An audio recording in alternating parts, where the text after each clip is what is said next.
আচ্ছা, আজকের ভিডিওটা অনেকটা ইনফরমেটিভ হবে, তার কারণ আজকে আমি তোমাদের জানাবো রেলের রিটায়ারিং রুম সম্বন্ধে।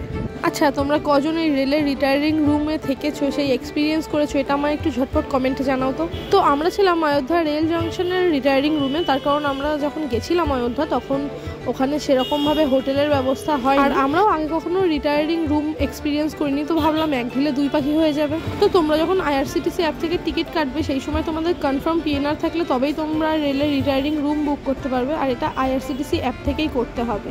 তোমাদের সুবিধার্থে বলে রাখি, এই রুম লিগালভাবে অফলাইনে বুক করা কিন্তু কোনোভাবেই পসিবল নয়। আর রুমের ঝলকটা তো তোমরা দেখতেই পাচ্ছ, একদম দিব্যি পরিষ্কার, টিপটপ সাজানো গোছানো, আর বাথরুমটাও কিন্তু পরিষ্কার, সাথে সেন্ট্রাল এসি। এবারে তোমরা এটা দেখে ভেবো না যে সব স্টেশনেই এরকম পরিষ্কার পরিপাটি রুম তোমরা পাবে। অ্যাকচুয়ালি এটা ভ্যারি করে স্টেশন বেসিসে। আমি অনেকের কাছেই শুনেছি তাদের এই রুমে থাকার এক্সপিরিয়েন্স খুবই খারাপ।